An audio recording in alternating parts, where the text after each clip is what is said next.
I had everything a woman was supposed to want: a 5-bedroom house in the suburbs, a husband with a 6-figure salary, 2 perfect children who went to the best private school. My Instagram feed looked like a Pinterest board come to life: farm to table dinners, coordinated family outfits, mason jar centerpieces. But here's what nobody saw. I hadn't finished a sentence about my own thoughts in 3 years. I'd forgotten what music I liked because we only listened to what made good, entertaining background noise. My college degree in graphic design gathered dust while I organized charity galas I didn't care about. I met Ryan in college. I was an art student. Messy, passionate, always covered in paint or charcoal. He was pre-law, ambitious, with a 5-year plan that turned into a 10-year plan, then a 20-year plan. He said he loved my free spirit. He said I balanced him out. What he meant was, I was interesting until I wasn't useful. After we got married, the suggestions started. Babe, maybe you could straighten your hair for the firm dinner. That dress is a little artistic. Don't you have something more classic? Do you really need to work? My salary covers everything. Why don't you focus on making our house a home? I told myself he was right. I was being practical. Growing up. The erasure happened so gradually I didn't notice until I'd already vanished. First, I quit my graphic design internship because Ryan's networking dinners conflicted with my hours. It's just until I make partner, he promised. Then my friends. They're still doing the party scene. We're in a different phase now. So I stopped calling Jess, stopped meeting Marcus for coffee, stopped going to gallery openings with the crew. My art supplies went into the garage, then into storage. Then I couldn't remember which storage unit they were in. By year 5, I was a hologram. I smiled at his colleagues. I organized perfect birthday parties for kids who barely knew me because I was always too stressed to actually play with them. I ran the PTA bake sale while forgetting I used to hate baking. The moment everything crystallized was absurdly small. I was sitting in my SUV outside a dance studio, waiting to pick up my daughter from ballet. Through the window, I could see an adult hip-hop class. Women my age, laughing, sweating, moving without grace, but with pure joy. I used to dance. In college, I'd go to clubs and just lose myself in the music. Ryan always said it was unseemly for a woman my age, especially a mother. I sat in that car and realized I couldn't name a single thing that brought me joy that wasn't attached to someone else's needs. Not one thing. I was 34 years old and I'd forgotten how to be happy. The breakdown came at one of Ryan's dinner parties. I'd spent 2 days cooking: filet mignon, truffle risotto, homemade creme brulee. I'd set the table with our wedding china. I'd curled my hair and worn the navy dress he'd picked out. His colleague's wife asked me, "So what do you do?" I opened my mouth. Nothing came out. "She manages our household," Ryan interjected smoothly. "It's a full-time job with 2 kids, trust me." But here's the thing. I'd heard him tell that same colleague last week that he had a nanny, a housekeeper, and a meal prep service. So what exactly did I do? What was I? I excused myself, went to the bathroom, and looked in the mirror. The woman staring back was a stranger in a costume. I wasn't snooping. I was trying to find the password for our insurance account. Ryan's laptop was open, his email up. The messages weren't even hidden. Last night was incredible. Can't stop thinking about you. Tell your wife you're working late on Thursday. Her name was Sienna. She worked at his firm. In the pictures on her LinkedIn, she was everything I used to be: bold, colorful, ambitious. She had an asymmetrical haircut and wore statement jewelry. I scrolled through 6 months of messages. While I was coordinating carpools and attending parent-teacher conferences, he was building a whole other life. The affair was almost beside the point. What broke me was one line in his message to her. "She's become so boring. Everything's about the kids and the house. I miss being with someone who actually has something to talk about." When he came home, I was calm, cold, even. I'd spent hours moving through shock into something harder. I know about Sienna. He didn't even try to deny it, just sighed like I'd caught him eating cookies before dinner. It just happened. The stress of making partner, you know how demanding work is. Don't. My voice was steel. Don't make this about stress. Look, I'm not saying it's your fault, but when's the last time you and I had a real conversation about something other than grocery lists and dentist appointments? I laughed. It sounded like breaking glass. You told me to quit my job. You said my friends were immature. You picked out my clothes and criticized everything I was interested in. You turned me into this, and now you're cheating on me because I'm boring? You chose this, he shouted. I never forced you to give up anything. But he had. With 1,000 tiny cuts, with every disappointed look when I wanted to go to a concert instead of a charity dinner. With every comment about appropriate behavior, with every time he spoke over me at parties. A lawyer's office with harsh fluorescent lighting, papers spread across a conference table, a woman signing documents with a steady hand, her wedding ring sitting beside the papers, removed but not yet gone. Through the window behind her, you can see the city, vast and full of possibility. Her expression is somber but determined. The divorce took 8 months. Ryan tried to paint me as unstable. She's having some kind of midlife crisis, he told his lawyer. She's not thinking clearly. But I'd never been clearer. I got the house. He wanted it anyway because Sienna had a condo downtown. I got half of everything. I got primary custody because he was always too busy for the kids anyway. What I didn't get was those years back. The person I'd been at 25, full of dreams and paint-stained hands and midnight dancing, but maybe I could find her again.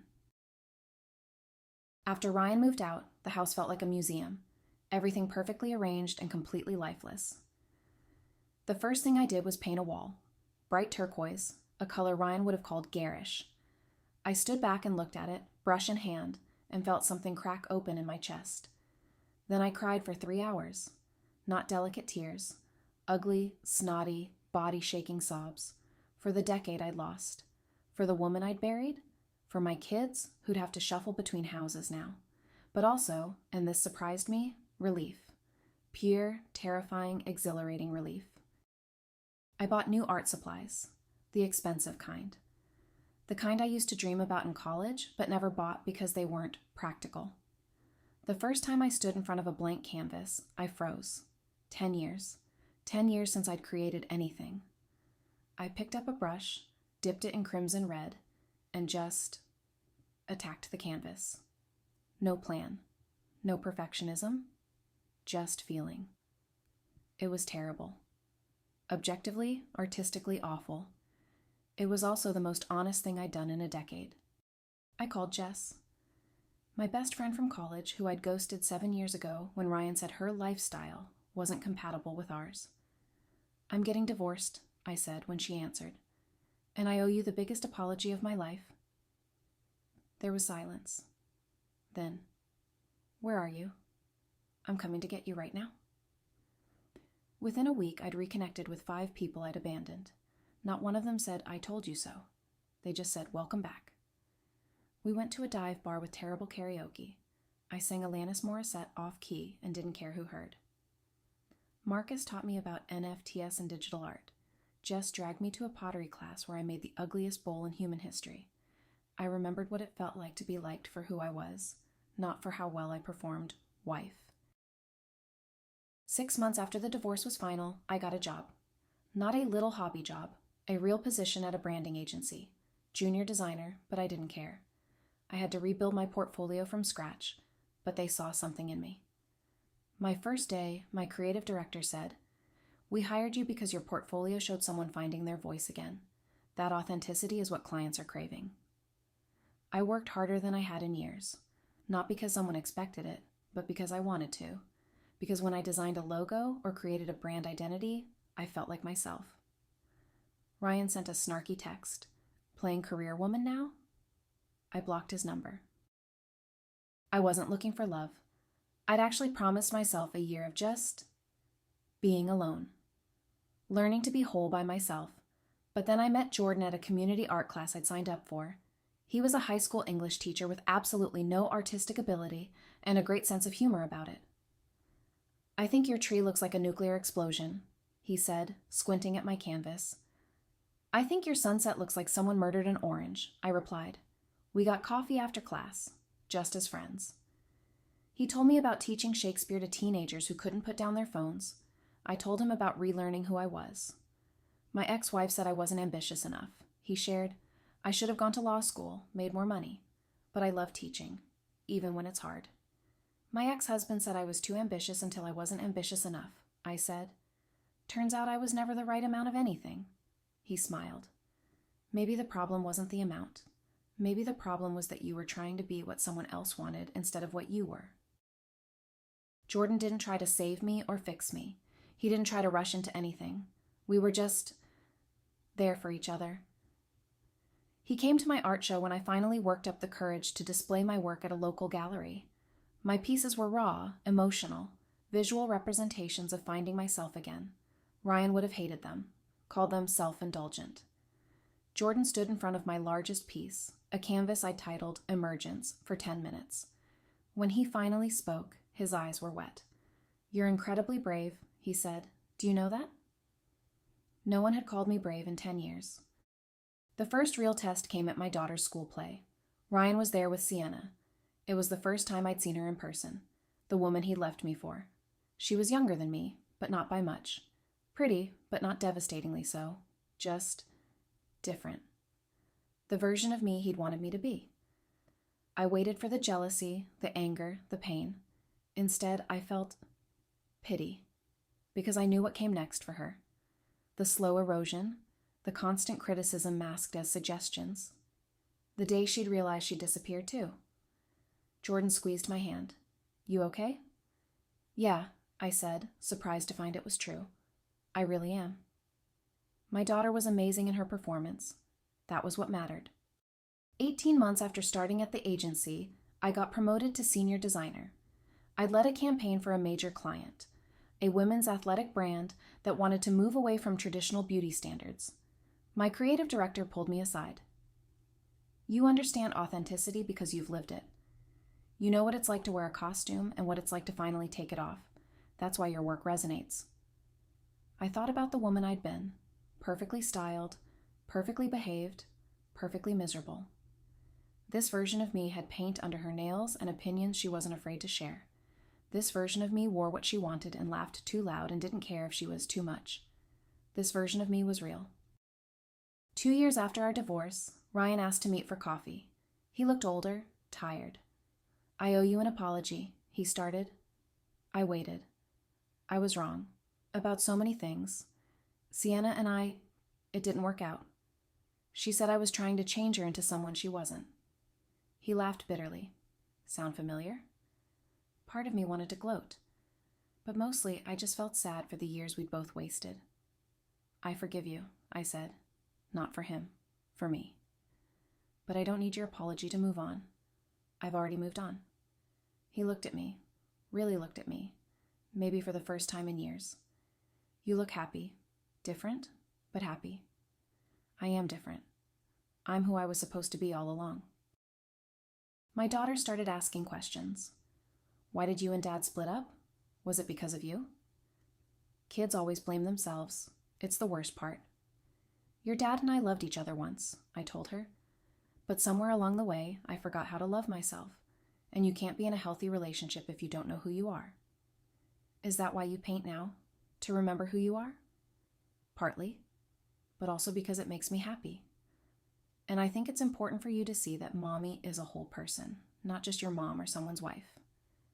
I'm Emily. And Emily likes creating things." She thought about this. "I think I forgot you had a name besides Mom." "I did too, honey. For a while, I did too." Jordan and I had been together for a year. Not living together, I wasn't ready for that. But together in the ways that mattered. He'd never asked me to change. When I got excited about a project, he listened. When I wanted to try something new, pottery, kickboxing, a screenwriting class, he encouraged me. When I needed space, he gave it without making me feel guilty. "I think I'm falling in love with you," I told him one evening. He looked up from his book. "Just now figuring that out?" He smiled. "I've been in love with you since you told me my sunset painting looked like a murder scene." "Aren't you going to say it back?" "I love you, Emily. The real you. Every messy, brilliant, complicated part of you. The real me. Not the costume, not the performance. The real me was enough." My first solo show opened on a Thursday evening. 20 pieces, 3 years of work. The series was called Unbecoming, the journey of shedding what you're supposed to be to discover what you are. My kids were there, my parents, my friends. Jordan, of course, who'd helped me hang every piece.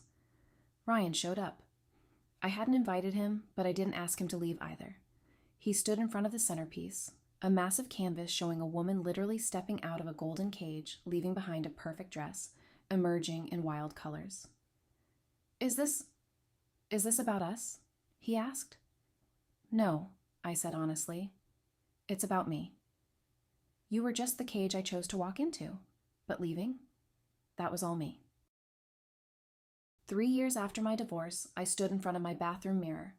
The woman looking back was 37, with some gray in her hair that she decided not to color, laugh lines around her eyes, paint stains on her hands that never quite washed off. She looked tired sometimes. Art and work and co-parenting was exhausting, but she looked alive. She had opinions, preferences, dreams that belonged to no one but her.